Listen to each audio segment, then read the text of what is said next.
नमो अरिहन्ताणं नमो सिद्धाणं नमो आयर्याणं नमो वज्रायाणं नमो लोये सव्वसाहुणम् तीन भुवन में सा वीतराग विज्ञानता शिव स्वरूप शिव का नमः त्रियोग समाधि के। ये गेट लगा देना। वो वाला। चलिए शुरू करते हैं। चौथी ढाल हम लोगों ने कल से शुरू की है। और कल हम लोगों ने देखा था कि सम्यक ज्ञानी होए बहुरी दृढ़ चारित्र लीजिए। माने चारित्र में सम्यक ज्ञान की कितनी ज्यादा आवश्यकता है, कि कल हम लोगों ने कुछ बातें इस पर समझी थी। क्योंकि किसी भी चीज का जब तक हमें सम्यक ज्ञान नहीं होगा, तब तक उस संबंधी दृढ़ चारित्र किसी कीमत पर आ ही नहीं सकता। अगर वो चारित्र बाहर से दृढ़ भी दिखेगा पलता हुआ, और अंतरंग में अगर मिथ्या ज्ञान बैठा है, तो भी वो चारित्र किसी काम का नहीं है। बड़े बड़े तप कर ले, कठोर कठोर आचरण पाल ले जीव, और फिर भी अंतरंग में ये बैठा है कि मैंने करा, मैं ही शरीर हूँ, मैंने शरीर को इतने कष्ट दिए हैं, मैं इतना सहन कर लेता हूँ। अपने को आत्मा भूल कर शरीर माने बैठता है, तो सिवाय दुख के और कुछ हाथ नहीं आता। इसके लिए यहाँ पर चौथे ढाल में पहले ही छंद मतलब इसके सम्यक चारित्र के अंतर्गत पहले ही छंद में पंडित जी ने प्रेरणा करी कि भैया पहले सम्यक ज्ञानी हो बहुरी, बाद में दृढ़ चारित्र धारण करो।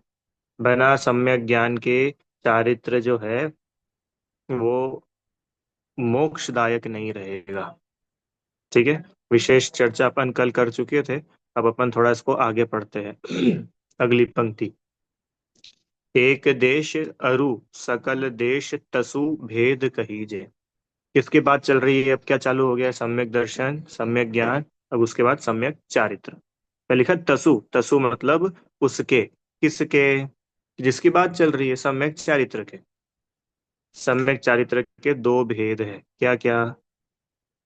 एक देश, सकल देश। ठीक है। सम्यक ज्ञान के भी भेद देखे थे, ध्यान है किसी को? हम्म, तास भेद दो है, परोक्ष पर तछि तिन माही। याद है? परोक्ष और प्रत्यक्ष, ये सम्यक ज्ञान के भेद बताए थे। अब आगे चौथी ढाल में सम्यक चारित्र का स्वरूप चालू हुआ। तो यहाँ बताया, एक देश अरु, अरु माने और, एक देश और सकल देश। एक देश चारित्र और सकल देश चारित्र। सकल देश चारित्र भी बोलते हैं अथवा सकल चारित्र भी बोलते हैं, एक ही बात है, सर्वदेश सकल। तसु भेद कहीजे, इसके भेद कहे गए हैं। रुचि आंटी बराबर। चारित्र, अभी चारित्र मतलब अब सम्यक चारित्र। सम्यक चारित्र के दो भेद, क्या क्या? एक देश सम्यक चारित्र, और सर्वदेश। एक देश मतलब थोड़ा, सर्वदेश मतलब पूरा। पूर्ण रूप से चारित्र का पालन वो सर्वदेश कहलाता है, सकल चारित्र कहलाता है। और पूर्ण रूप, पूर्णता के लक्ष्य से जो थोड़ा चारित्र का पालन होता है, वह एक देश कहलाता है। ठीक है। दूसरी लाइन तो सरल ही है, एक देश अरु सकल देश तसु भेद कहे। उस सम्यक चारित्र के दो भेद हैं, एक देश चारित्र और सकल देश चारित्र। प्रश्न, किसे होता है ये? कि जो श्रावक है, जो गृहस्थ है, उनके एक देश चारित्र होता है। और जो मुनिराज है, मुनिराज के सकल चारित्र होता है। रुचि आंटी, अभी चारित्र मतलब अभी अपन पढ़ने वाले मोटे मोटे रूप में अपन समझो कि भाई पाप का त्याग, समझ में आए? तो भाई पाप का त्याग है तो मुनिराज के हर ही प्रकार से पापों का त्याग होगा। और गृहस्थ है तो गृहस्थ के सर्व प्रकार से नहीं होता है, कुछ होता है। ठीक है। तो सर्व प्रकार से व्रत आदि का धारण करना, ये तो कहलाता है सकल चारित्र। और पूर्णता के लक्ष्य से कुछ अंशों में व्रतों को ग्रहण करना, ये कहलाता है एक देश चारित्र। अभी जो चौथी ढाल है इसमें श्रावक का जो एक देश चारित्र है उसका वर्णन किया गया है। ठीक है, शुरू करें। अच्छा, ये बताने के पहले एक और प्रकरण है जो मैं आप लोगों को बता देता हूँ, फिर अपन लोग आगे। एक सेकेंड ना।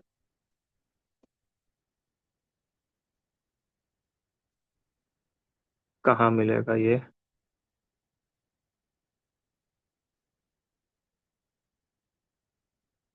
एक सेकंड।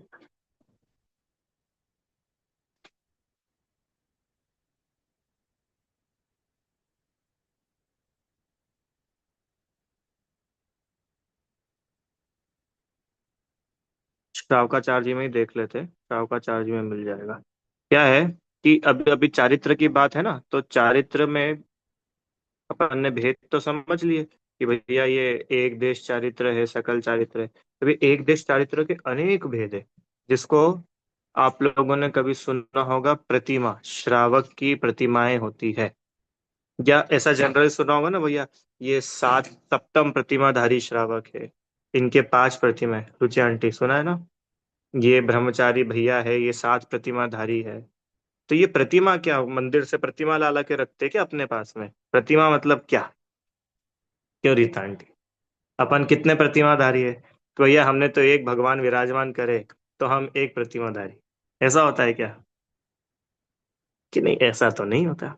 तो ये प्रतिमा क्या है? प्रतिमा माने, सुनो ध्यान से अब, क्योंकि ये चारित्र का ही पाठ चल रहा है, और ये जो चौथी ढाल में जो चारित्र बताया है, इसमें दूसरी प्रतिमा की मुख्यता से वर्णन किया है।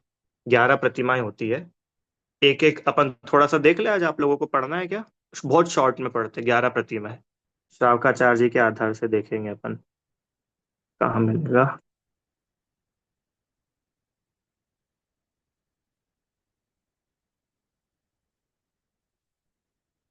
श्रावक पद अधिकार, श्रावक के 11 पद दिख गया आप लोग को? स्क्रीन पर आ रहा है? श्रावकाचार्य जी देखिए। रत्नकरण श्रावकाचार्य आचार्य समंत भद्र द्वारा रचित है। इसका 136 नंबर का श्लोक है। इसको अपन थोड़ा सा देखते हैं। अर्थ, सीधे अर्थ पढ़े। चलो श्लोक पढ़ते हैं। श्रावक पदानि दैवैरेकादश देशतानि येषु खलु स्वगुणः पूर्वगुणैः सह संतिष्ठन्ते क्रम विवृद्धा।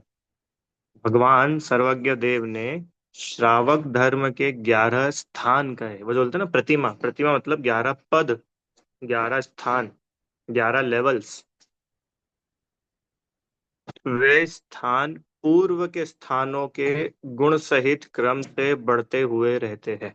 माने, सबसे पहले पहली प्रतिमा, और श्रावक के अंतरंग में और वीतरागता की वृद्धि होती है, तो दूसरी प्रतिमा, और वीतरागता की वृद्धि हुई, तीसरी प्रतिमा। ऐसे करते करते, ऐसा नहीं है कि भाई किसी की 5 प्रतिमा के व्रत हो, रुचि आंटी, तो उसकी शुरू की 4 हट गई। शुरू की 4 पूर्वक पांचवी, समझ में आया? भैया 10वीं प्रतिमा, क्यों ऐसा नहीं कर सकते कि मैं 10वीं प्रतिमा का नियम ले लूं पर छठी नहीं पालूं? ऐसा नहीं है। एक में पूर्णता होती है तब जाकर दूसरी प्रतिमा होती है। दूसरा पद, अरे स्कूल होता है कि नहीं? स्कूल पहली से 11वीं तक की कक्षाएं है, तो जो पहली कक्षा पढ़ता है, पास होता है, वो दूसरी में चला जाता है। फिर जो दूसरी पढ़ लेता है वो तीसरी में चला जाता है। ऐसा समझना। तो श्रावक के 11 पद है, मैंने 11 प्रतिमा। अब श्रावक, श्रावक मतलब कौन? सम्यक दर्शन और सम्यक ज्ञान पूर्वक, अब जिसके अंतरंग में कषाय का और अभाव हुआ। सुनिएगा, 4 कषाय देखी थी: अनंतानुबंधी, अप्रत्याख्यानावरण, प्रत्याख्यानावरण और संज्वलन। कौन कौन सी 4 कक्षाएं? अनंतानुबंधी, अप्रत्याख्यानावरण, प्रत्याख्यानावरण और संज्वलन। क्या होती है ये 4 कषाय? ये 4 कषाय माने, जो मिथ्यात्व के साथ रहे, मिथ्यात्व दशा में रहे, जिस कषाय के रहते रहते सम्यक्त्व उत्पन्न नहीं हो सकता, उस कषाय को तो बोलते हैं अनंतानुबंधी कषाय। देखो ये यहाँ पर से आपको दिखा देते हैं। जो कषाय मिथ्यात्व के साथ रहे, मोक्ष मार्ग शुरू ही ना होने दे, ऐसा जो कषाय का भाव वो कहलाता है अनंतानुबंधी कषाय। ये सबसे खतरनाक है।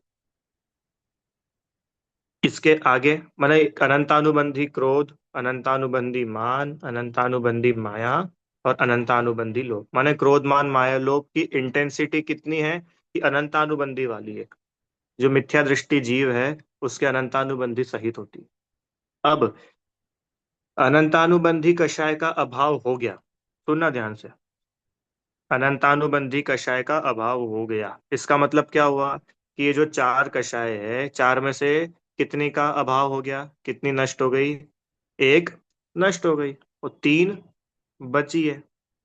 तो अकली अनंतानुबंधी मतलब अनंतानुबंधी के चारों पार्ट्स, अनंतानुबंधी क्रोध, मान, माया, लोभ चली गई। तो अब मुझे बताओ टोटल कितनी कषाय हो गई? 16 हुई ना, 16। एक एक की चार चार। समझ में आ रहा है कि नहीं आपको? हाँ।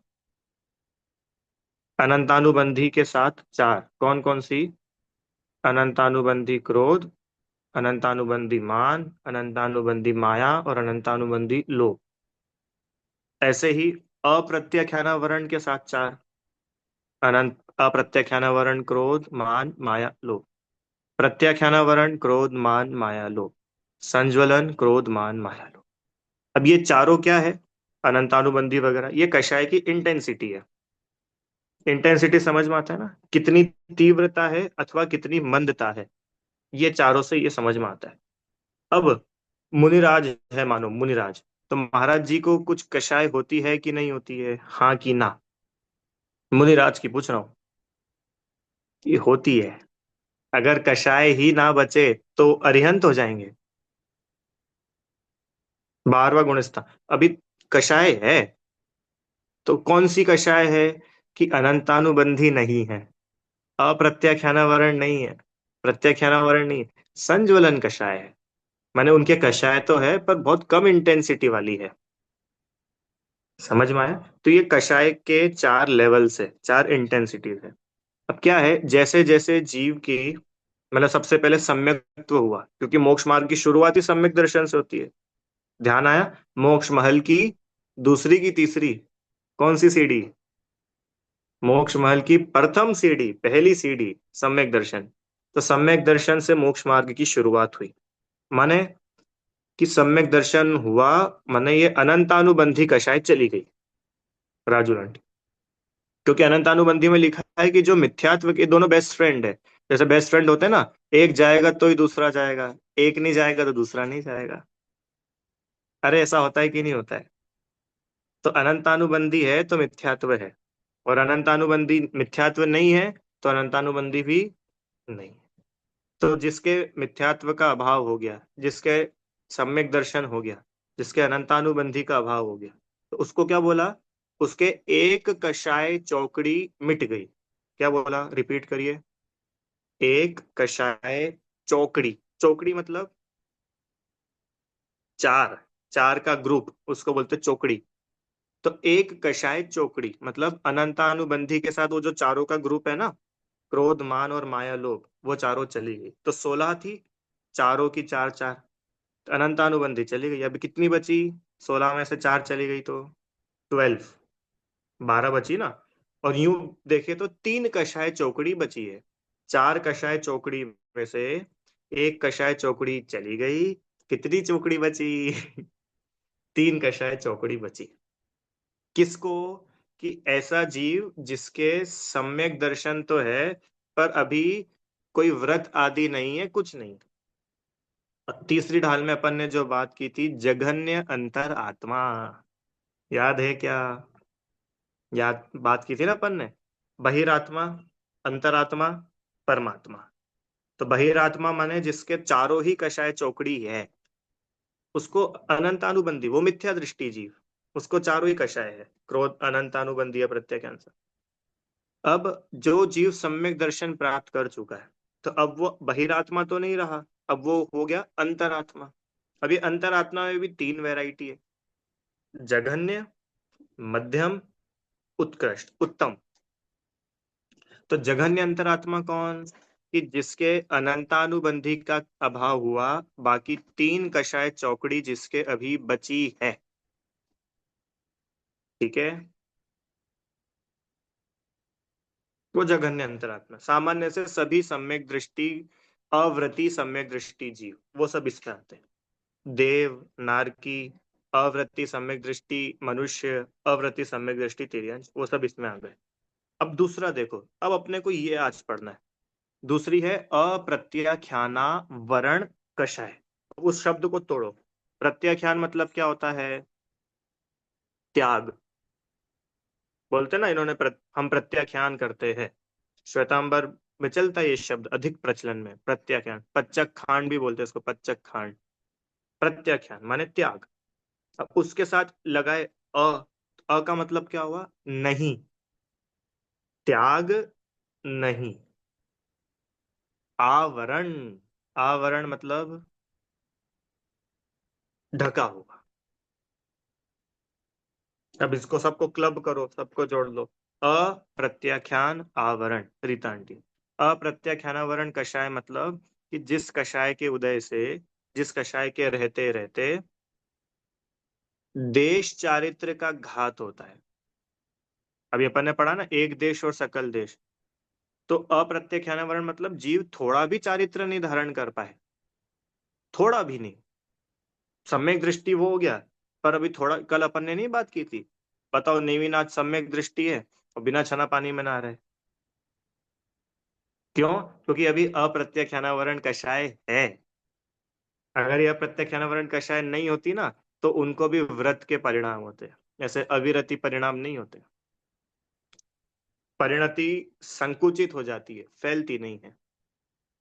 दो हुए। अप्रत्याख्यानावरण मतलब रीता आंटी, कि जिस कषाय के उदय से किंचित भी त्याग नहीं हो। अप्रत्याख्यान आवरण। ठीक है। आगे चले। तीसरा, प्रत्याख्यानावरण। प्रत्याख्यानावरण मतलब जिस कषाय के उदय से पूर्ण त्याग ना हो। अब वो अ हट गया आगे से।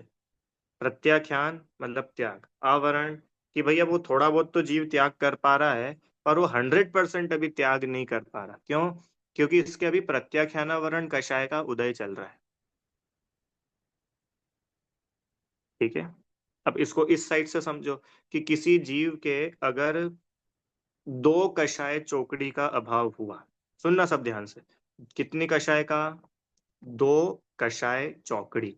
तो दो कषाय चौकड़ी मतलब ऊपर की दो लेना, अनंतानुबंधी और अप्रत्याख्यान। तो इसका मतलब वो जीव सम्यक दृष्टि भी है, और उसके थोड़े व्रत आदि भी पाए जाएंगे। थोड़े, पूर्ण नहीं। क्योंकि अभी उसको प्रत्याख्यानावरण कषाय है। तो प्रत्याख्यानावरण के रहने से क्या हो रहा है कि वो 100% त्याग नहीं कर पा रहा। ऐसे जीवों को आप जानते हो कि हाँ, बहुत है। ये जो अभी श्रावक के 11 पद पढ़ेंगे ना अपन, ये कॉलम है कि जिनके दो कषाय चौकड़ी तो चली गई, पर दो कषाय चौकड़ी है। अनंतानुबंधी चली गई, अप्रत्याख्यानावरण चली गई। तो अप्रत्याख्यानावरण कषाय जाने से क्या हुआ कि आत्मा में इतनी वीतरागता की वृद्धि हुई कि उस जीव के प्रतिज्ञा का उदय हुआ, उस जीव के त्याग आदि की भावना हुई, उस जीवों के परिणामों में इतनी विशुद्धि बढ़ी कि उसको अब वो समेटने की तरफ है। समझ में आ रहा है ना? ये दूसरी अप्रत्याख्यानावरण के अभाव होने से इतना काम तो हो गया। पर प्रत्याख्यानावरण कषाय अभी है ना, तो इसलिए वो जीव पूर्ण त्याग नहीं कर पा रहा। वो इतना तो आ गया क्या, कि भैया अनाप शनाप, जिसका कोई लिमिट ही नहीं है, उतना तो उसने छोड़ करके लिमिट बना ली कि भैया अपन 10 जोड़ी कपड़े ही रखेंगे। पर अभी उसकी इतनी कषाय नहीं घटी, अभी उसके इतनी वीतरागता नहीं हुई कि वो 100% ही कपड़ों का त्याग करके नग्न दिगंबर हो जाए। तो दोनों में अंतर समझ में आया कि नहीं आया? रुचि आंटी, इतना तो हुआ कि भैया हमारे हिंसा नहीं करनी चाहिए जीवों की, तो उसने 2 से लेके 5 इंद्री तक के जीवों की हिंसा का तो त्याग करा, पर एक इंद्री जीव की हिंसा का त्याग नहीं है। क्योंकि वो गृहस्थी में रहता है, तो उसको पानी भी भरना पड़ता है, उसे गैस भी जलानी पड़ती है, उसे हवा का भी काम होता है, उसे खुदाई भी करनी पड़ती है। और जब उतनी वीतरागता बढ़ जाएगी कि अब प्रत्याख्यानावरण का भी अभाव हो गया, तीन कषाय चौकड़ी का अभाव हो गया, तो अब ऐसा जीव घर में नहीं रह पाएगा, वो तो जंगल जाएगा। समझ में आया कि नहीं? अब आप लोगों को एक भजन सुनाता हूँ। तीन कषायों का विस्तार नहीं जिसमें, सुना कि नहीं सुना?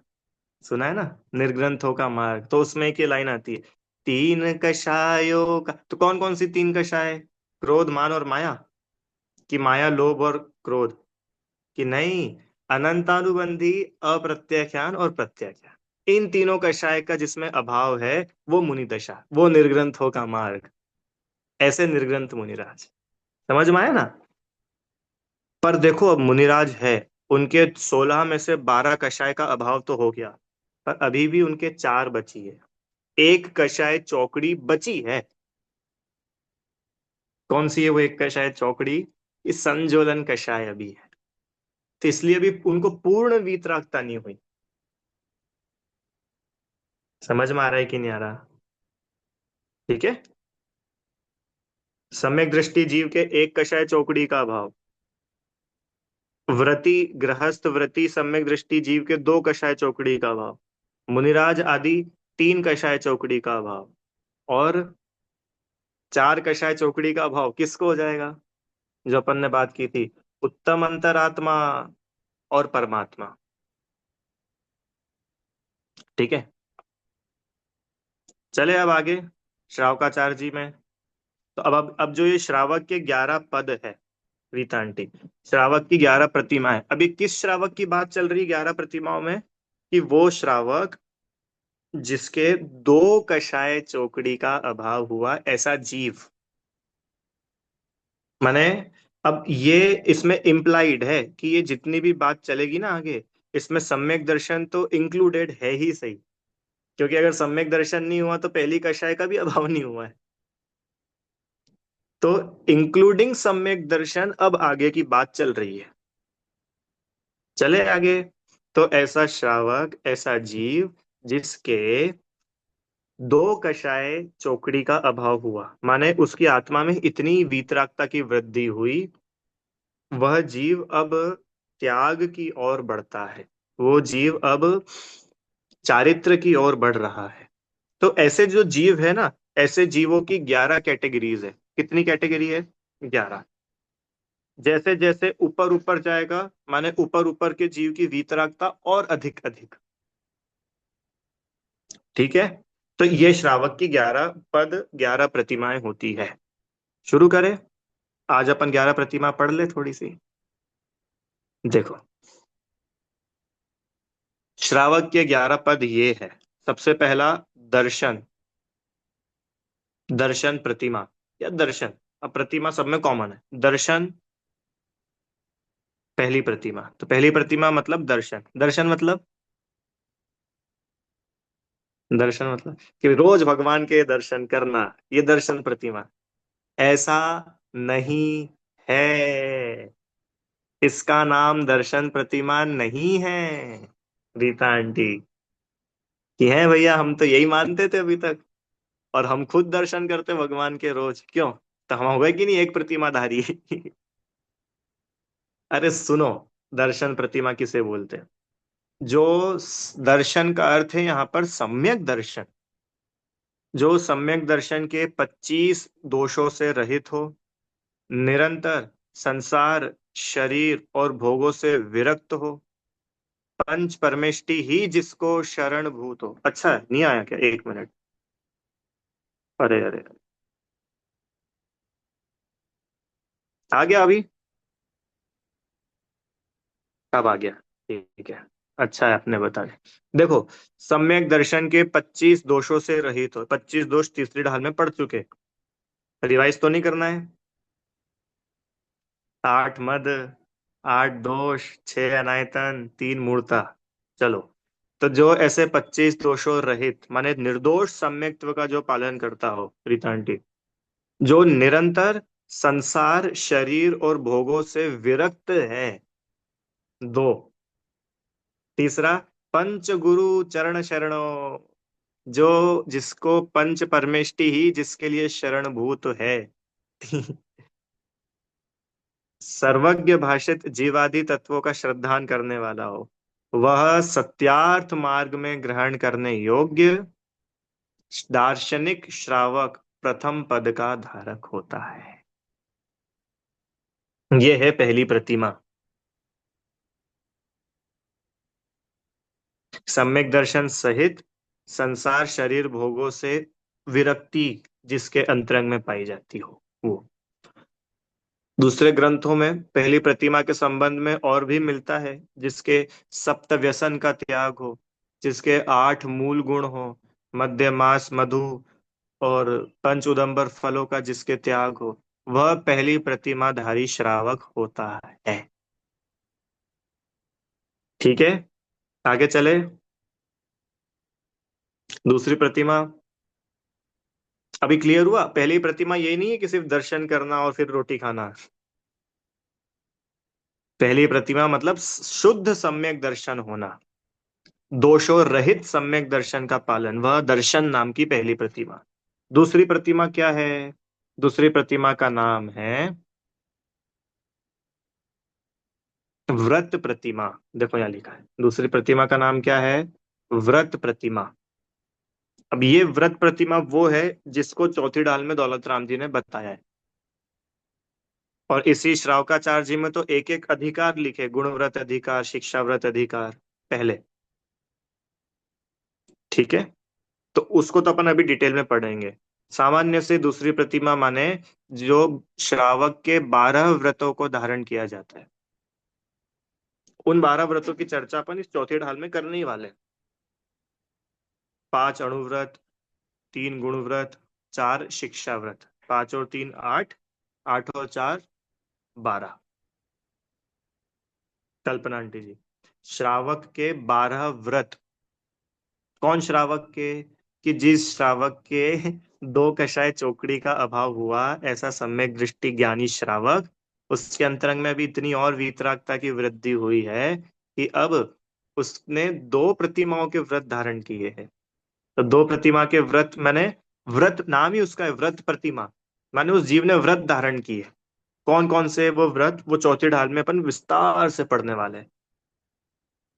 5 अणुव्रत, गुण व्रत, शिक्षा व्रत, ये सब अभी उसके डिटेलिंग मैंने यहाँ पर नहीं करूंगा। तीसरा, तीसरी प्रतिमा जिसका नाम है सामायिक प्रतिमा। सामायिक प्रतिमा मतलब कि जो ये सामायिक प्रतिमाधारी, मैंने 3 प्रतिमाधारी जीव श्रावक है, वो नियम से निरतिचार संधि काल में अंतर मुहूर्त प्रमाण सामायिक करता ही करता है। उसकी प्रतिज्ञा है सामायिक करने की। ठीक है, अब ये सामायिक क्या होती है? अब ये पूरापन अब 6 डाला से थोड़ा अलग चले जाएंगे। अभी आएगा, वैसे ये जो 12 व्रत है ना, इन 12 व्रतों में एक सामायिक नाम का भी व्रत आएगा, उसमें उसकी चर्चा कर लेंगे। आगे चले। ये तीसरी हुई सामायिक प्रतिमा। अब सामायिक प्रतिमाधारी रीता आंटी, सामायिक प्रतिमाधारी श्रावक के और वीतरागता की वृद्धि हुई और अंतर्मुखता हुई, तो चौथी प्रतिज्ञा का उदय हुआ, जिसका नाम है प्रोषधोपवास प्रतिज्ञा। प्रोषधोपवास प्रतिमा। क्या होता है प्रोषधोपवास प्रतिमा? क्या होता है प्रोषध उपवास? एकासन, उपवास, एकासन, ऐसे 3 दिन का सेट। सर्वप्रथम एकासन, सप्तमी के दिन एकासन, अष्टमी को उपवास, नवमी को पुनः एकासन, त्रयोदशी के दिन एकासन, चतुर्दशी के दिन उपवास, और पूर्णमासी अथवा अमावस्या के दिन पुनः एकासन। ये प्रोषधोपवास प्रतिमा। ठीक है, अभी बहुत शॉर्ट में समझ रहे अपन, इनको कभी अवसर मिलेगा तो बाद में करेंगे, हालांकि प्रोषधोपवास भी शिक्षाव्रत में आने वाला है। आगे चलिए। 5वीं प्रतिमा है सचित्त त्याग प्रतिमा। माने अब उस जीव के अंतरंग की वीतरागता इतनी बढ़ गई है, कल्पना आंटी जी, कि अब वो सचित्त चीजों का सेवन नहीं करता है। सचित्त मतलब ऐसी वस्तुएं जिनमें जीव पाए जाते हैं, उनको बोलते हैं सचित्त। और ऐसी वस्तुएं जिसमें से जीव निकल गए, उसको बोलते हैं अचित्त। जो अपन पानी पीते हैं ना, तो जो अपन ने पानी छाना, पानी छाना अपन ने छन्ने से, अभी वो पानी सचित्त है। और फिर जब उस पानी को उबाल लिया जाता है, अब वो पानी अचित्त हुआ। तो ये जो पांचवी प्रतिमाधारी श्रावक है, सचित्त त्याग, अब ऐसा श्रावक कच्चे पानी को नहीं यूज करेगा। कच्चा पानी बोलते हैं, आप लोग क्या बोलते हो? नॉन प्रासुक पानी, है ना, उसको यूज नहीं करेगा। क्योंकि अब उसके अंतरंग में इतनी वीतरागता है कि वो चाहे कहीं नहीं चला जाएगा, चाहे कहीं का पानी से हाथ पैर नहीं धो लेगा। समझ में आ रहा है कि नहीं आ रहा है? चलो एक प्रश्न, जितना आपने समझा उस बेसिस पे ही बताना। कोई पांचवी प्रतिमाधारी श्रावक, सुनना, पांचवी प्रतिमाधारी श्रावक स्विमिंग पूल में नहाने जा सकता है कि नहीं? जा सकता है अच्छी भाषा नहीं है, जाता है कि नहीं? और सकना में तो क्या थोड़ा वो आ जाता है, जाता है कि नहीं जाता है? नहीं जाता भैया, भाव ही नहीं। उसके इतनी वीतरागता है कि उसका भाव ही नहीं उस पानी में जाके छप छप करने की। समझ में आए? आप उसको वीतरागता से कनेक्ट कीजिए, तो आपको बैठेगी वो प्रतिमा। हाँ, नहीं जा सकता, नहीं जाता। ऐसे ही फल वगैरह होते हैं, जैसे आप लोगों ने कभी मुनिराज आदि को आहार दिया होगा, तो महाराज जी को कभी कच्चे फल नहीं दिए जाते। या तो उनको गर्म पानी में करा जाता है, अथवा चाकू या उससे उसका शोधन किया जाता है, तब उन्हें दिया जाता है। ये क्या है कि वो सचित्त से अचित्त हो गए, अब उसको दिया। ठीक है, आगे चलो। ये पांच प्रतिमा हो गई। छठी प्रतिमा, रात्रि भोजन त्याग है। रात्रि भोजन त्याग, छठी प्रतिमा। ये तो हमारे घर के बच्चे बच्चे पालते हैं कि भाई अंतर है दोनों में, दोनों में अंतर है। चारों प्रकार के आहार का मन वचन का कृतकारी तनुमोदना से त्याग। वो भी निरतिचार। अभी तक तो अतिचार लग जाते थे, पर अब अतिचार भी नहीं लगेंगे, इतनी दृढ़ता से उसका पालन। समझ में आया? ये है छठी रात्रि भोजन त्याग प्रतिमा।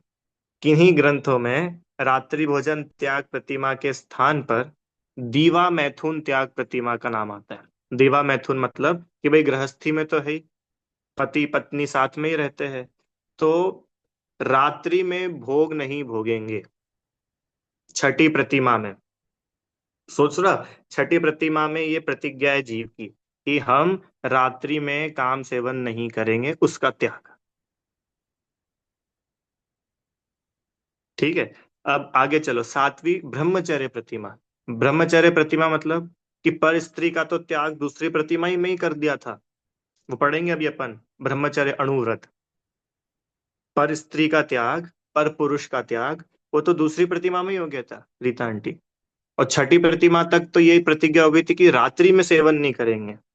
पर अब सातवीं प्रतिमा में तो उस जीव की इतनी वीतरागता बढ़ी है, उस जीव की इतनी अंतर्मुखता बढ़ी है कि पूर्ण रूप से ब्रह्मचर्य, माने पर स्त्री तो छोड़ो, स्व स्त्री का भी त्याग। पर पुरुष तो त्याग ही थे, अब स्व पुरुष का भी त्याग। समझ में आया कब होता है ये है सातवीं प्रतिमा। अब आपको पता है सातवीं प्रतिमा हो तो तीसरी प्रतिमा होगी कि नहीं होगी? पांचवी होगी कि नहीं होगी? कि होगी। क्योंकि आप देखो इनमें आगे आगे बढ़ते बढ़ते इनका क्रम ऐसा है कि जिसके वीतरागता जितनी अधिक होगी, उसके उतनी अधिक प्रतिमाएं होंगी, मतलब उसके भाव भी वैसे होंगे। ठीक है, ये सात हो गई। आगे चले, आठवीं प्रतिमा। क्या है आठवीं प्रतिमा? आरंभ त्याग प्रतिमा। आरंभ त्याग मतलब कि जिन आरंभ मतलब क्या होता है? क्यों आरंभ मतलब शुरू करना? तो इसका मतलब कि अब वो आठवीं प्रतिमा वाला कुछ शुरू नहीं करेगा। क्यों? आरंभ त्याग मतलब क्या? आरंभ मतलब होता है हिंसा वाले काम। जिन कामों के करने में हिंसा होती है उनको बोलते हैं आरंभ। आप लोगों ने शब्द पढ़ा है कभी? कहाँ पढ़ा है? आलोचना पाठ में? आलोचना में भी समरंभ समारंभ आरंभ मन वचन कीने प्रारंभ। ठीक है, तो वहां भी आरंभ आता है। आरंभ का मतलब क्या होता है? और हिंसा में भी पढ़ा था, आरंभी हिंसा, उद्योगी हिंसा, विरोधी हिंसा, संकल्पी हिंसा। पढ़ा था ना वहां भी। तो आरंभ मतलब जिन कार्यों के करने में हिंसा होती है, ऐसे कामों का त्याग। त्याग कर दिया उसने, आठवीं प्रतिमाधारी जीव ने, माने अब वो एक भी ऐसे काम नहीं करेगा जिन कामों के करने में जीवों की हिंसा होती हो। समझ में आया? खुद से वो जीव ऐसे काम नहीं करता। कुछ खोदेगा नहीं, मकान नहीं बनाएगा। क्या गजब है! आठवीं प्रतिमाधारी श्रावक मकान नहीं बनाता। क्या बोला? क्यों? क्योंकि मकान बनाने है, वो भी गृहस्थ, वो मुनि नहीं हो गया है कल्पना आंटी जी। पर गृहस्थ है, और गृहस्थों में भी आठवीं प्रतिमाधारी जो श्रावक है, वो मकान नहीं बनाता, कंस्ट्रक्शन नहीं करता। अब सोचो, जब आठवीं प्रतिमाधारी श्रावक ही नहीं करता, उसके त्याग है, तो मुनिराज करते होंगे कि नहीं करते होंगे? नहीं करते। अरे भैया, श्रावक के केस में ही त्याग है तो मुनिराज कैसे करेंगे? समझ में आया? ये आरंभ त्याग प्रतिमा, आठवीं। नौवीं, परिग्रह त्याग प्रतिमा। परिग्रह आदि का भी मोटे मोटे रूप में जो है वो जीव त्याग करता है। पढ़े इसके बारे में थोड़ा, क्या लिखा है इसमें? मिलेगा कि कहाँ मिलेगा? हाँ चलो, अरे क्या हो गया? एक मिनट।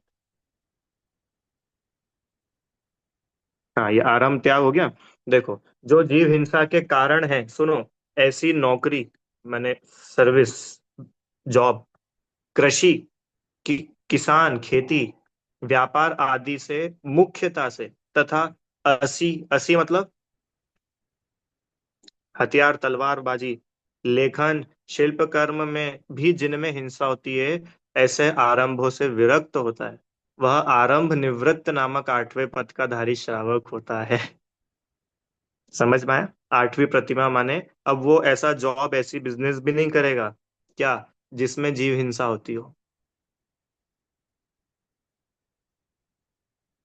नहीं करेगा तो इधर की भाषा है। अरे उसके अंतरंग में ऐसे परिणाम ही नहीं होंगे कि भाई इसमें बहुत हिंसा होती है, अपने को नहीं करना है काम। ऐसा भाव हो गया उस जीव का। उसकी वीतरागता इतनी बड़ी है। इधर से देखो उसको। अच्छा, अब अपन क्या करना चाहते हैं? अपनी बात करो। कि अपन उसका बाहरी आचरण देख के उसको कॉपी करना चाहते हैं। क्या बोला? किसी भी श्रावक का, अथवा अब अपन ने पढ़ तो लिया, श्रावकाचार पढ़ लिया, मैंने कल नहीं बोला था आपको कि ग्रंथ पढ़ करके प्रतिज्ञा नहीं लेना। ये ऐसी मिस्टेक होती है, क्योंकि अब ग्रंथ में तो, अब जब वो आचरण बताएंगे तो आचरण की मुख्यता ही रखेंगे ना। वो आचार्य देव तो ये मान के चल रहे कि जो सम्यक दर्शन और सम्यक ज्ञान पूर्वक जीव यहाँ तक पहुंचा है, उसको हम उपदेश दे रहे हैं।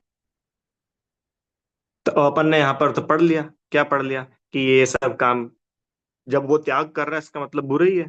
तब वो काम तो बाहर बाहर से छोड़ दिए, जय श्री आंटी जी। और जो अंतरंग में जो कषाय छूटनी थी, वो कषाय छूटी नहीं।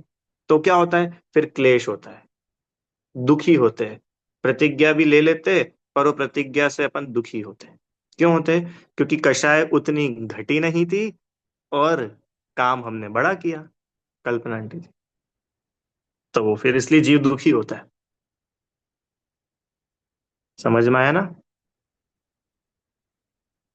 ऐसा ये आरंभ त्याग नाम की प्रतिभा। परिग्रह त्याग, 10 प्रकार के बाह्य परिग्रह में ममत्व छोड़कर हमारा किंचित भी कुछ भी नहीं है, ऐसा निर्ममत्व पने से लीन रहता है। देह, राग आदि समस्त पर द्रव्य पर्यायों से आत्मबुद्धि रहित होकर अपने अविनाशी ज्ञायक भाव में स्थिर रहता है। भोजन, स्थान, वस्त्र, कर्मोदय से मिला, वाह, उससे अधिक नहीं चाहता होगा। संतोष रूप होकर समस्त वांछा दीनता रहित हो जाता है। साथ में जो परिचित परिग्रह है उससे भी अत्यंत विरक्त होता है। बहुत गजब है ये। नौवीं प्रतिमा। अब सुनो, उस जीव की कितनी वीतरागता बढ़ गई कि अब वो कुछ मांगता भी नहीं है। उसको कुछ चाहिए तो अगर कर्मोदय लिखा है ना ऊपर शब्द, भोजन स्थान वस्त्र कर्मोदय से मिला है उससे अधिक नहीं चाहता। माने मांगता तो कुछ नहीं है, सहज कोई उसको दे देवे तो रख लेता है, नहीं देते तो मांगता नहीं है। समझ में आया क्या? ये परिग्रह त्याग प्रतिमा है। मैंने वो जीव के अब इतनी वीतरागता हो गई पर पदार्थों से, बुद्धि इतनी उसकी हट गई है क्या, कि वस्त्र कोई दे दे तो पहन लेंगे, नहीं देगा तो कोई बात। समझ में आ रहा है? ये नौवीं प्रतिमा। चलो 10वीं। वाह, अनुमति त्याग प्रतिमा। सुनो, नाम सरल है, अनुमति त्याग। अनुमति मतलब क्या होता है? परमिशन। अनुमति त्याग माने परमिशन देने का त्याग। काय की परमिशन देने का त्याग? कि जो आरंभ में, परिग्रह में, इस लोक संबंधी कार्य जो विवाह आदि, घर बनवाना, वाणिज्य माने व्यापार सेवा आदि क्रियाओं में कुटुंब के लोग पूछे तो भी अनुमति नहीं देता। तुमने अच्छा किया, ऐसा मन वचन काय से नहीं प्रकट करता। राग आदि रहित सम बुद्धि वाला वह श्रावक अनुमति विरत है। बताओ क्या लिखा। जो खारे कड़वे मीठे स्वादिष्ट बेस्वाद भोजन रस सुंदर असुंदर नहीं कहता, बेटा बेटी के लाभ अलाभ की हानि वृद्धि के सुख दुख के सभी कार्यों में हर्ष विषाद रहित होकर अनुमोदना नहीं करता, उसके अनुमति विरत नाम का 10वां श्रावक पद होता है। अब समझना इसको सब ध्यान से। रीता आंटी, कौन सी बात चल रही है? 10वीं प्रतिमा। क्या नाम है 10वीं प्रतिमा? अनुमति त्याग प्रतिमा। माने ऐसे काम जिन कामों में हिंसा आदि होती हो, अथवा परिग्रह आदि बढ़ता हो, विवाह आदि, घर बनवाना, ऐसे जो लौकिक कार्य है, इन कामों की अनुमति नहीं देता। सोचो, करता तो है ही नहीं। कल्पना आंटी जी, घर बनवाना, विवाह करना, उसका तो उसने पहले ही त्याग कर दिया। पर अब तो बात उस लेवल तक आ गई है कि कोई उससे आकर के उसका राय ले, उसकी गाइडेंस ले, उसका परामर्श ले, तो वो भी नहीं देता। कि भैया तुम तो बड़े खड़ूस हो, कोई व्यक्ति तुमसे आके पूछ रहा है और तुम बता भी नहीं रहे हो, तुमको बहुत घमंड है। क्यों? कोई अपने से आकर के पूछे और अपन नहीं बताए तो व्यक्ति को ऐसा नहीं लगेगा यार ये कितने घमंडी है, बताओ ये। एक तो अपन इनके पास आए और अपने को बता ही नहीं रहे कि भैया सुनो, वो जीव के बताने क्या राग ही नहीं है? क्या गजब है, राग ही नहीं है ना। तो वो नहीं बोल रहा। नहीं बता। अभी किसके लिए बात है? मुनिराज की बात नहीं चल रही है। ये तो 10वीं प्रतिमाधारी श्रावक। कहाँ रहता है ये? घर में। 10वीं प्रतिमा तक पता है घर में रहता है श्रावक। 11वीं प्रतिमा में घर आदि के बाहर रहने का विधान है। 10वीं प्रतिमा तक तो रुचि आंटी श्रावक कहाँ रहता है? कहाँ रहना चाहिए? घर में रहना चाहिए। अभी इस बारे में भी कुछ कहना है मेरे को, कहता हूँ थोड़ी देर में। अभी ये सुनो आप। क्या बोला? कि जो 10वीं प्रतिमाधारी श्रावक है, माने उस जीव के अंतरंग वीतरागता इतनी वृद्धि हुई है, इतनी बड़ी हुई है कि कोई उससे आकर के पूछे कि भैया वो उनकी लड़की हमारे बेटे के लिए कैसी होगी, तो वो नहीं बताएगा। वो मैट्रिमोनियल वाले काम नहीं करेगा। मैट्रिमोनियल समझ गया ना? शादी ब्याह के। हैं? अरे तुम्हारी लड़की के लिए ना एक वो बहुत, हम एक बार गए थे वहां, इतना बढ़िया लड़का मिला है, तुम एक बार बात करके देखो, एक बार बात तो चला के देखो। तो ऐसे बातें नहीं चलवाता है। कौन? अनुमति त्याग प्रतिमा वाला जी। अरे दूसरों की तो छोड़ो, अपने घर में इंटरफेयर नहीं करता। क्या लिखा? अपने यहाँ लिखा ना, कुटुंब के लोग। कुटुंब मतलब क्या होता है? कुटुंब मतलब अपना खुद का परिवार। अब अपने खुद के परिवार के लोग भी पूछे तो उनको अनुमति नहीं देता। बेटा आकर के पूछे कि पापा, ये माल खरीद लूं क्या? तो अब अभी तक पापा और बेटा साथ में बिजनेस करते थे, पर अब पिताजी की इतनी विरक्ति हो गई कि बेटा आकर के पूछ भी ले तो भी उसको बिजनेस टिप्स नहीं दे रहे।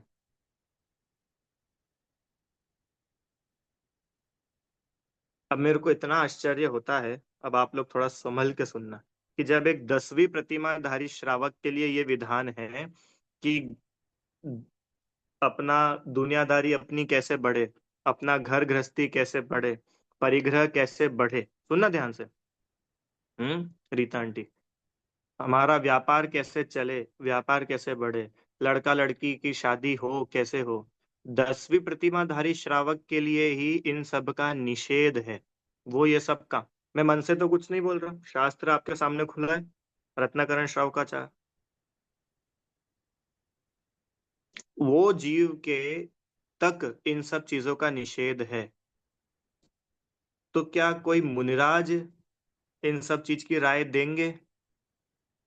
मुनिराज तो श्रावक से ऊंचे होते हैं कि नीचे होते हैं, आप तो इतना बोलो। और अभी मैंने कोई मुनियों के आचरण का ग्रंथ नहीं खोला है आपके सामने, कोई मूलाचार नहीं खुला हुआ है यहाँ पर। यहाँ तो रत्नकरण श्राव का चार है।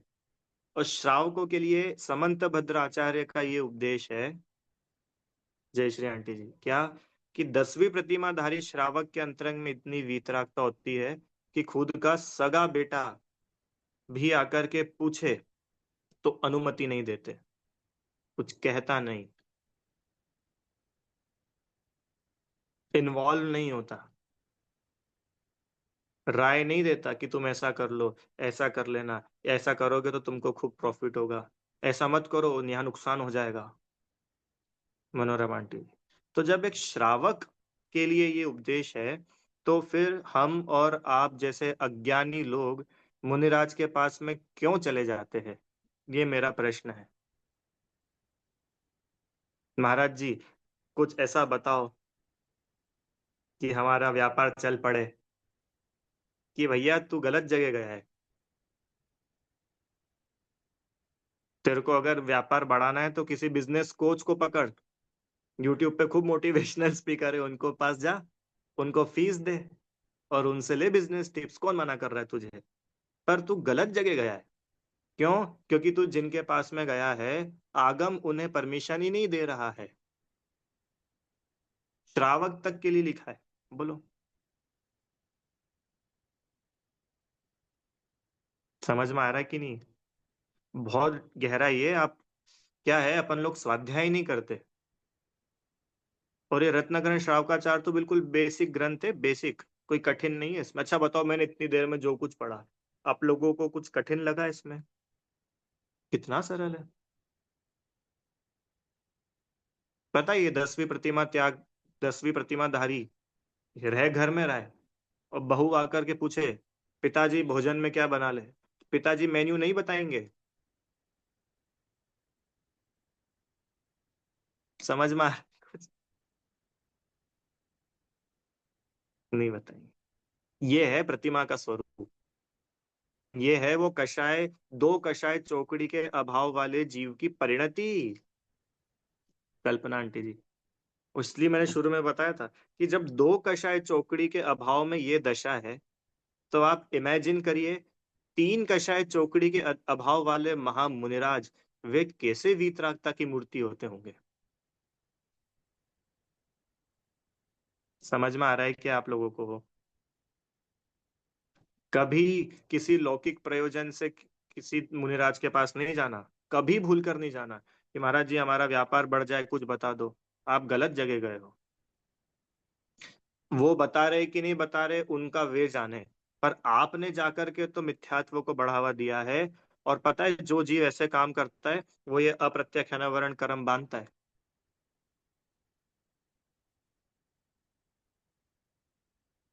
मंजू आंटी जी, समझ में आ रहा है कि नहीं आ रहा है? इसलिए कभी अपन लोगों को ऐसे काम नहीं करना। दिगंबर मुनिराज के पास जाओ, क्या तो मात्र और मात्र आत्म कल्याण जिससे हो सके, सिर्फ वो चर्चा करना, और वो भी आवश्यक हो तो, अन्यथा उन्हें डिस्टर्ब नहीं करना। और अब तो ऐसी दशा है कि बच्चे फोन ले लेके घूम रहे साथ में, इंस्टाग्राम चल रहे, पोज चल रहे, क्या बोले, कहाँ तक बोले। संभव ही, तीन कषाय चौकड़ी के अभाव में ये सारे काम संभव ही नहीं है। रेणुकांत जी, अरे जब एक व्रती श्रावक उस तक के लिए बताया कि दो कषाय चौकड़ी के अभाव में इतनी वीतरागता होती है, तो आप सोचिए ना मुनिराज के केस में क्या होता होगा। ठीक है, विचार करना। मैंने इशारा किया है, आप लोग सब गंभीरता से सोचना इस पर। ये हुई 10 प्रतिमाएं। अब 10वीं प्रतिमा तक तो श्रावक गृहस्थी में रह रहा है, पर अब आगे जो अंतिम 11वीं प्रतिमा है, ये 11वीं प्रतिमा में क्या होता है, सुनो क्या होता है। जो समस्त परिग्रह का त्याग करके अपने घर से मुनियों के रहने के वन में जाकर गुरुओं के समीप व्रतों का ग्रहण करके, खंड वस्त्र धारण करके, भिक्षा द्वारा भोजन करता हुआ तपश्चरण करता है, वह उत्कृष्ट श्रावक है। श्रावक के 11 पद है, 11 क्लास है, तो जो 11वें नंबर का है वो उत्कृष्ट श्रावक हुआ ना, क्योंकि अब इसके बाद तो मुनि दशा है। तो श्रावकों में सबसे उत्कृष्ट श्रावक कौन है? 11वीं प्रतिमाधारी श्रावक। कौन है 11वां प्रतिमाधारी श्रावक में? एलक जी, शुल्लक जी, ये कहलाते 11वीं प्रतिमाधारी श्रावक। अब समस्त परिग्रह का अर्थ यहाँ पे ये है कि मात्र भिक्षा आदि के लिए कटोरा, अगर शुल्लक जी हो तो, और एक वस्त्र और एक लंगोट, बस, और कुछ नहीं, ये तीन। और एलक जी हो तो सिर्फ एक, क्या, ओनली लंगोट। आपको पता है, जो शुल्लक जी होते हैं ना, शुल्लक जी के पास में दो वस्त्र होते हैं, एक तो लंगोट होती है और एक चादर होती है। पता है वो चादर कितनी बड़ी होती है? कितनी बड़ी होती है? कि भैया हमको क्या मालूम, हमने कभी ओढ़ी नहीं। अरे नहीं भी ओढ़ी हो तो सुनो तो कितनी बड़ी होती है। इतनी बड़ी होती है कि अगर सिर ढके, पूरी अपन कोई लेटा है, तो अगर सिर ढके तो पैर ना ढकाए, और पैर ढक जाए तो सिर ना ढकाए। इससे बड़ी चादर नहीं होती है। किसकी? शुल्लक जी के लिए। कौन है शुल्लक जी? उत्कृष्ट श्रावक।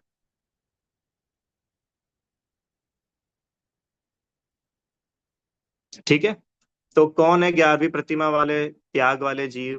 कि जो समस्त परिग्रह का त्याग करके अपने घर से, अब ये जीव है जो अपने घर से मुनियों के पास जाकर के रहता है। लिखा है, मूल गाथा में लिखा है ना, मुनि वनम इत्वा, मुनिराज के पास उनके समीप जाकर व्रतों को ग्रहण करता है, भिक्षा द्वारा भोजन करता है। भिक्षा द्वारा मतलब कि अभी तक तो घर में रहता था, तो अब घर में ही उसको या तो जब कोई बुलाए तो घर में ही जाकर के भोजन करे स्वयं के। पर अब ग्रह त्यागी हो चुके हैं, तो अब अपना घर तो रहा ही नहीं, ग्रह तो छोड़ ही दिया। तो अब घर घर जा करके भिक्षावृत्ति, भिक्षा मतलब अपने हाथ से उठा करके नहीं, जो दे देवे वो ले लेवे। ये होती है 11वीं प्रतिमा, उद्दिष्ट त्याग। देखो यहाँ लिखा है, कोपिन तथा खंड व्रत जिससे पूरा शरीर नहीं ढकता, सिर ढाके तो पैर नहीं ढके, पैर ढाके तो मस्तक नहीं ढके, केवल कुछ डांस, मच्छर, शीत, आताप, वर्षा, पवन के परिशह के सहारा रहे, भिक्षा भोजन अयाचक वृत्ति पूर्वक मौन सहित ग्रहण करता है। कौन? 11वीं प्रतिमाधारी श्रावक। समझ में आया कि नहीं आया? अपने लिए बनाया गया भोजन ग्रहण नहीं करता है। ओहो। निमंत्रण करने पर, बुलाने पर नहीं जाता। अभी तक तो कोई निमंत्रण दे देवे कि भैया आपका आज शाम को हमारे यहाँ भोजन है, कल सुबह आपको हमारे यहाँ भोजन है, तो वो निमंत्रण पे चला जाता था। पर अब 11वीं प्रतिमाधारी श्रावक अब निमंत्रण पे नहीं जाता। अलर्ट। जब 11वीं प्रतिमाधारी श्रावक निमंत्रण पर भोजन पे नहीं जाता, तो कोई मुनिराज निमंत्रण पर भोजन पर जाएंगे? महाराज जी, महाराज जी, हमारे यहाँ बहुत बढ़िया मेन्यू कार्ड है कल का, आप तो हमारे यहाँ आना। क्यों? महाराज जी बोलेंगे हाँ ठीक है, तुम्हारे यहाँ आएंगे, आशीर्वाद। नहीं होता। निमंत्रण पर भोजन पे नहीं जाते हैं। अपने लिए कुछ भी आरंभ किया जान ले, ओ हो, अपने लिए कुछ भी आरंभ किया जान ले तो भोजन का त्याग कर देता है। बताओ क्या लिखा। अगर वो व्यक्ति, अब व्यक्ति नहीं, वो एलक जी अथवा क्षुल्लक जी, जो 11वीं प्रतिमाधारी उत्कृष्ट श्रावक है, उन्हें अगर ये पता चल जाए, क्या कल्पना आंटी, ये पता चल जाए कि ये मेरे लिए भोजन बना रहे हैं, इन्होंने मेरे लिए गैस जलाई है, इन्होंने मेरे लिए पानी छाना है, इन्होंने मेरे लिए पानी भरा है, अगर उन्हें ये पता भर चल जाए, तो वे भोजन का त्याग कर देते हैं। ओहो। क्या बात कर रहे हो, यहाँ ये स्वरूप है। उस जीव को अब इतना भी राग नहीं बचा है, क्या, कि कोई मेरे लिए जीवों की हिंसा करके भोजन बनाए। अच्छा, अपन भले ही कितना विवेक से देखभाल करके बनाए, फिर भी गैस जला रहे तो जीवों की हिंसा हो रही कि नहीं हो रही? हो रही। पानी छान रहे तो हो रही कि नहीं हो रही? एक इंद्री जीवों की तो हो ही रही है ना। उनके तो इतनी अंतरंग में वीतरागता है, क्या, कि मेरे लिए अगर मेरे को पता चल जाए कि आपने मेरे लिए बनाया है, तो मैं वो भोजन का त्याग कर रहा हूँ। हमको ऐसा भोजन नहीं चाहिए। किसकी बात चल रही है? उत्कृष्ट श्रावक, 11 प्रतिमाधारी। तो जब उत्कृष्ट श्रावक के लिए ये विधान है, तो मुनिराज के लिए कैसा विधान होना चाहिए? नहीं नहीं नहीं महाराज जी, ये तो हमने स्पेशल आपके लिए बनाया, ये तो आपको लेना ही पड़ेगा। सुनो, अगर ऐसा बोल दोगे ना, मुनिराज अंतराय करके निकल जाएंगे बाहर। क्यों? कि मुनिराज उनके निमित्त से बनाया गया भोजन लेते ही नहीं है। क्या बोला? दिगंबर वीतरागी मुनिराज स्वयं के निमित्त से बनाए, स्वयं के निमित्त से मतलब कि बनाने वाला ये सोच विचार करके बनाए, क्या, कि चलो महाराज जी के लिए भोजन बनाया जाए। ए भैया तुम्हें ना कढ़ी बना लेना, वो कढ़ी महाराज जी के, अपन महाराज जी को कढ़ी देंगे, कढ़ी बनाना कढ़ी। रुचि आंटी, ये दोष है। मुनिराज के लिए कभी आहार बनता ही नहीं है। अभी बहुत खतरनाक बात है। खतरनाक तो क्या है, शास्त्र की बात, शास्त्र की बात खतरनाक नहीं होती। एक्चुअली अभी कल्चर खतरनाक चल चुका है।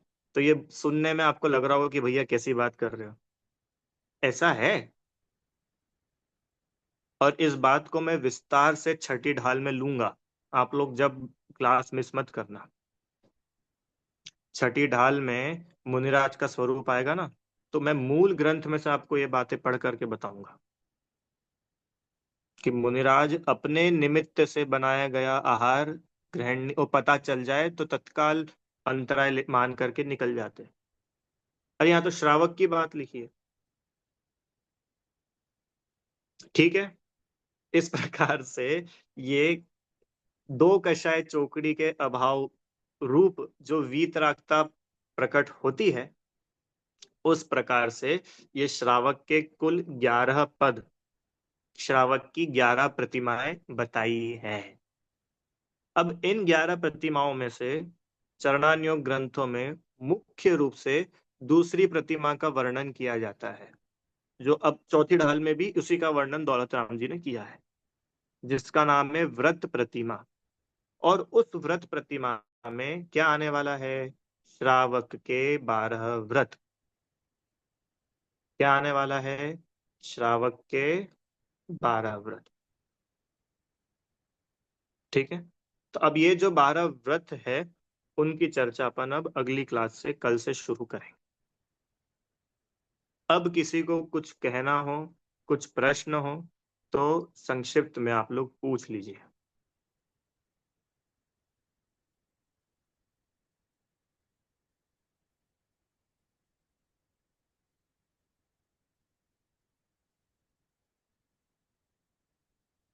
किसी को नहीं है? ठीक है, जिनवाणी स्तुति। हे जिनवाणी भारती, तो ही जपू दिन रैन। जो तेरी शरणा गए, सो पावे सुख चैन। जावाणी के ज्ञान से सूझे लोकालोक। सो वाणी मस्तक नमो, सदा देते हूँ डोक।